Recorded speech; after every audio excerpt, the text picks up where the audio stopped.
This is a Fujifilm GFX100 RF, and this is Tunisia.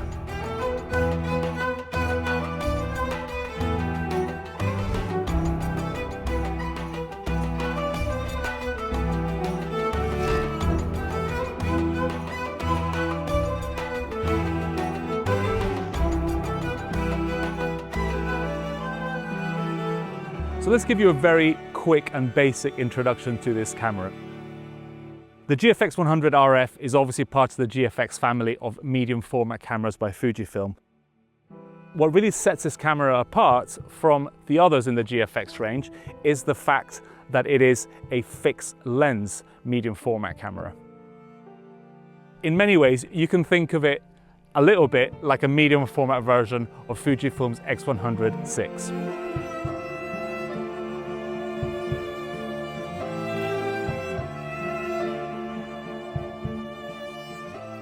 So I've been very fortunate that I've had the chance to shoot with the GFX family of cameras ever since the release of the 50S back in 2017, all the way to the GFX100 II. This one got me all manner of excited because it's much smaller, as you can probably see, and it's got a fixed lens. So it kind of forces you to think of the world in terms of what that focal length is doing. And by the way, that's a 35mm lens, which in full frame term actually is more like a 28mm field of view. However, that's not all that's at play here. There are a ton of brand new features on this camera, which we're going to tackle over the length of this video. So stay tuned.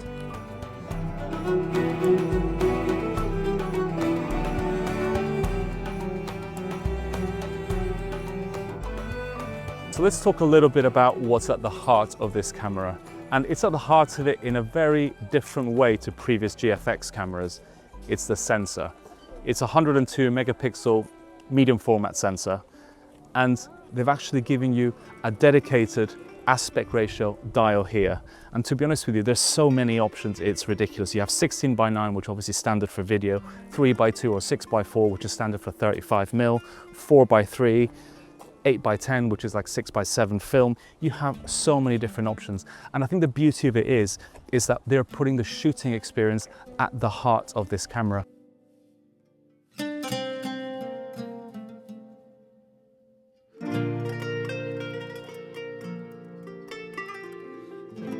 So we've already introduced one of the dials on this camera that is unlike any other GFX camera, but there's two more that are doing very, very specific things that are to do with, I guess, the joy of using this camera. So the first one I'm going to talk about is this dial down here, which is basically a toggle. Effectively, it goes kind of left and right. And basically what it's doing is a digital teleconverter, which allows you to punch in of the standard 28mm field of view of this lens. So if you turn it once to the right, it'll give you an image at 45mm equivalent at 65.9 megapixels. The next toggle along will give you an image which is at 63 at 31.2 megapixels, and then the final one is an 80mm equivalent at 19.7. So there is a drop of resolution there. However, it is incredibly helpful if you really want to kind of crop into your image and actually maximize the use of that sensor with this lens.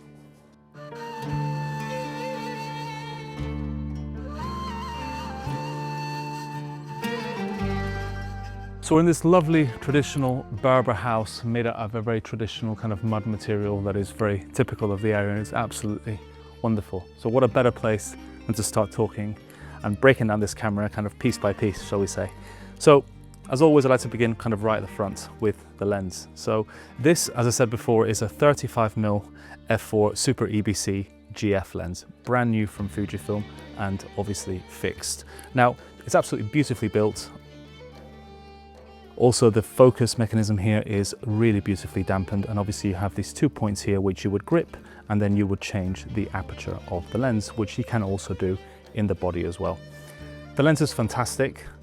A lot of people will say, well, why didn't Fujifilm make an f2.8 lens?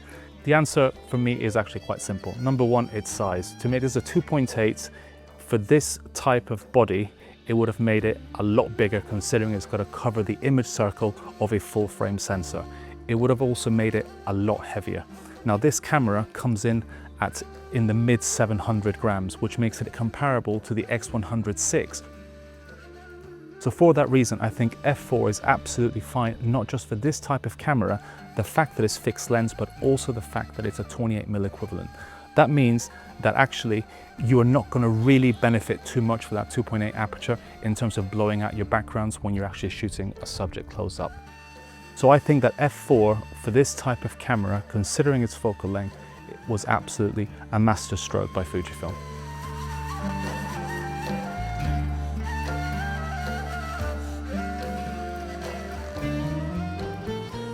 So one thing that I forgot to mention about this camera, and this lens specifically, is the fact that this is actually a leaf shutter lens. So that is a departure for the rest of the GFX series, where most of the lenses, if not all of the lenses, have been focal plane shutter lenses. Now, what a leaf shutter lens allows you to do is pretty much sync flash at any speed. So if you did want to shoot at f4 in really bright sunlight using flash, you can do that, and you can pretty much choose whatever shutter speed you want.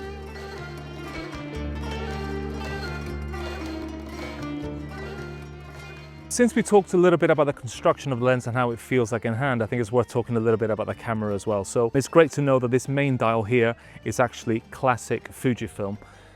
So you have your shutter speeds and some of your shooting modes, so automatic, bulb, time, etc. And then you also have the kind of lift and choose ISO, which I absolutely love. And this one actually stays put until you choose to click it down on a specific setting as well. This button here, everyone will recognize it from the X100 series. So if you toggle it to the left, my left, it will basically change how the eye sensor actually works. So you can have it with the eye sensor, LCD only, etc. Then you have your shutter dial here, as well as your on and off button, as well as your threaded cable release mount. And obviously as standard, you do also have your exposure compensation dial here as well, which is great. And for some reason, I feel like I'm holding it like I would a Leica. It's really weird. Normally I would hold a camera like this. Obviously this one, the lens is quite squat, so you don't really get a chance to, but I feel like I am holding it like a Leica. A bit like Gary Winogrand would, you know, like just here in the corner. That's my Gary Winogrand, in case you street photography historians have seen a Gary Winogrand's famous video shooting at Venice Beach.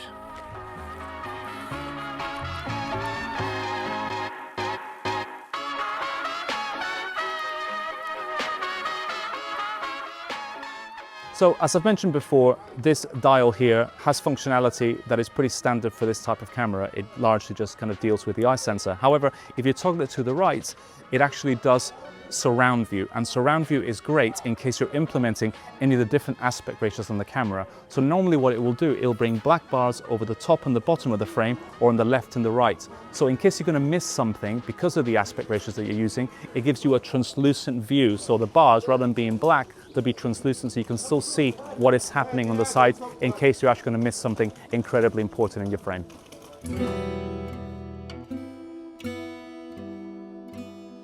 And just so you know, this surround view function is not actually affecting your RAW at all. This is purely just for your shooting experience, and you will be using the full capabilities and full size of the sensor.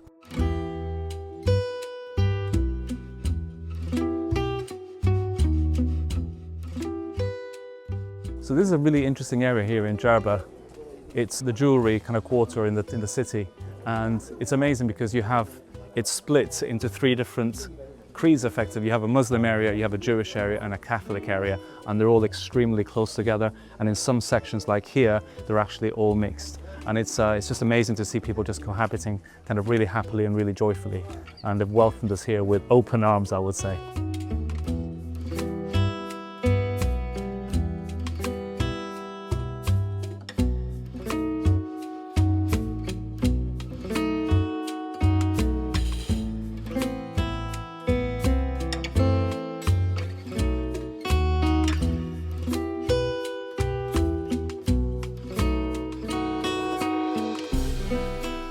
So let's talk about the AF. That is kind of one of the biggest kind of bugbears with the GFX system traditionally. And this one is amazing. I mean, just even shooting in a really basic way at single points, it's been absolutely awesome. It's just very positive and always hits its mark. But what's been really impressive is its tracking capabilities. It does have AI tracking, so it does animals, birds, vehicles, you name it, it's got it. And just to show you how good it actually is, I'm going to track our roving cameraman here, George, to see how good it actually is. So obviously I'm not going to talk about who this camera is for just yet. I think it's important to mention that, well, I guess because of my experience with the GFX system, I know that I'm the kind of person that will shoot with the GFX, and I've never really much cared about the AF performance of the previous models. I've always been kind of okay with it. However, this one is so good, it's giving you that little bit extra, but you can't necessarily expect it to be as good as like a sports camera or even Fujifilm's faster pro level cameras at the X-T5. But it is brilliant, and I'm so surprised that it's been able to pack this much technology into what it does.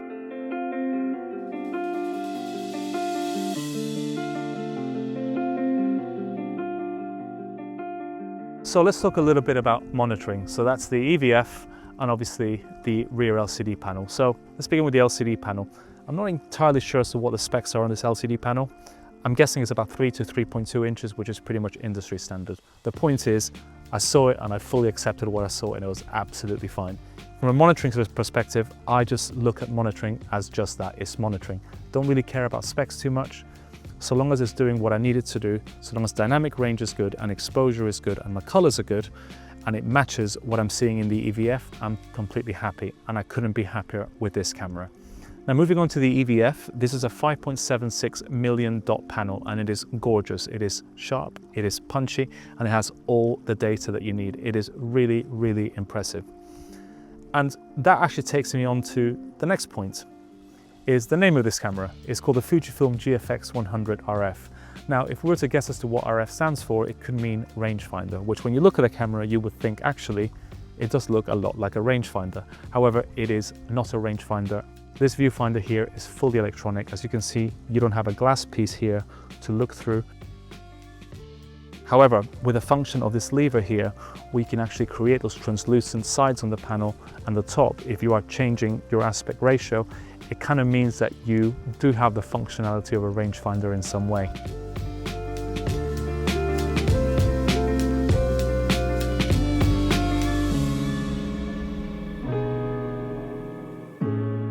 So it's been 2 full days now of shooting with the GFX100 RF, and it's been around my neck pretty much the entire time, sometimes like this, but mainly kind of just down here. And to be honest with you, I don't even notice that it's actually there.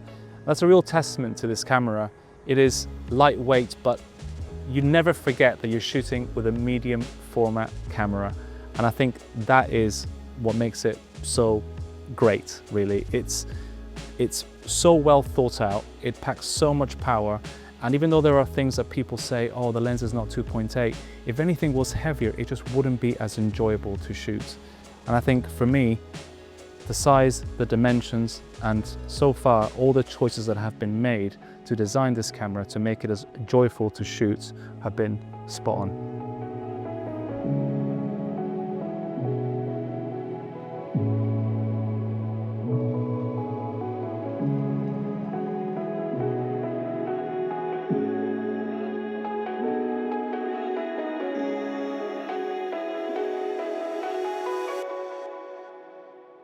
So let's deal with the elephant in the room, and it's the lack of IBIS on the GFX100 RF. And to be honest with you, I was the same. I was a bit surprised by the lack of inclusion of IBIS on this camera, but at the same time, I knew that this being a 28mm equivalent lens, that IBIS was going to be something that I didn't necessarily think I would need that much. I've just tried an image on this kind of fairly dynamic lighting scene here, and I actually managed to successfully handhold at 1/30th, no problem, 1/15th, and even 1/8 of a second. And don't forget that because the ISO performance of this camera is particularly good, you can pretty much ride that ISO wheel until you get a good exposure if the shutter speed isn't going low enough for you.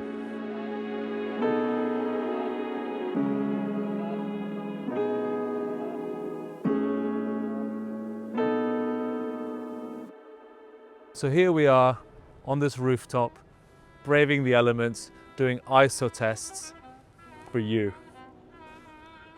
I've shot with GFX cameras for years, and I actually know people that will do long exposures with this camera at really high ISOs because they just couldn't be bothered to wait that long at ISO 100. And to be honest with you, GFXs have been clean. I've seen them even at 3200 ISO, and I've done it myself. So we're going to do a real world test here. So I've actually shot some images of this incredible hotel sign, which is missing quite a few letters, which just ends up being hotel, which I think is great.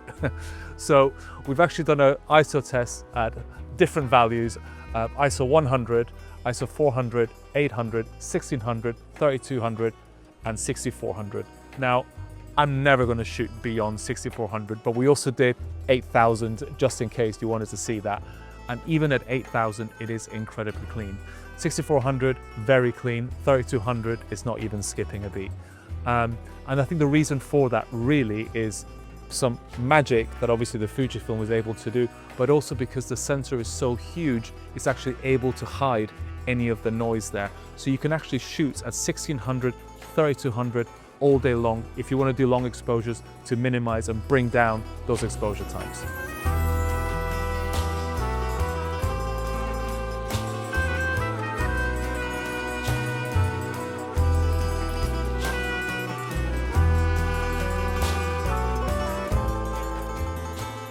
So like with every Fujifilm camera, it's also important to mention the picture profiles. And the reason why I want to talk about it again is largely because of this specific camera, which is all about the shooting experience. Now, the beauty is that you can even just shoot RAW and monitor everything with the 14, 15 plus picture profiles within the camera. And it is amazing, not just because you can select them and monitor it that way, but you can also customize them in camera. You can actually choose your white balance and make it go more green bias, make it more magenta bias, cooler in the shadows. You can do so much with this, even things like adding grain, for example.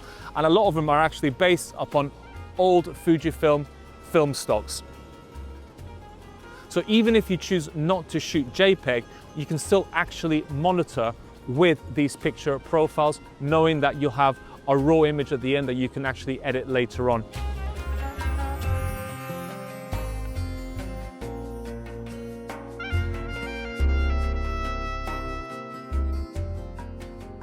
So let's talk a little bit about video. Now, this camera is not video centric. However, what kind of camera company nowadays does not give you some kind of decent video features, right? So it does give you DCI 4K at 30p. It would also give you UHD at 60p, and you can record ProRes by an external SSD. Now, in terms of the internal recording features, you do get 422 10-bit as well. It will also do F-Log, which is Fujifilm's standard flat profile, and it also has a mic jack as well as a headphone jack.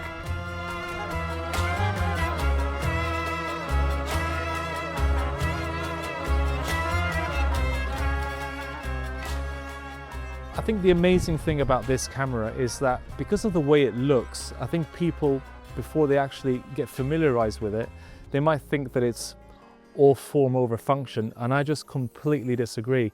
I think just because the camera looks the way that it does, and the amount of effort the Fujifilm have put into the looks and the handling of this camera, does not mean it's a serious bit of kit. The 28mm lens for me has not been a problem. If anything, I've found it to be a huge boon. The thing is about having a fixed lens camera, much like with Fuji's other cameras, is that once you adopt the system and you begin to understand it, you begin to see the world as that focal length. And actually, there's been loads of times today that a 28mm was the lens to actually use. The fact that it has the crop modes just makes it incredibly flexible, and just everything else that they've done, including the button placement and the fact that they have a very, very specific dial for your aspect ratios, makes everything such a joy to use. So who is this camera for? Well, in terms of its form factor, its weight, it's just screaming documentary photographers, it's screaming travel photographers, it's screaming reportage. And I think, to be honest with you, it is up to you how you use this camera. What I do know is that what it does extremely well. I've enjoyed shooting with it so much, and I hope you will too. Thank you for watching, and I'll see you next time.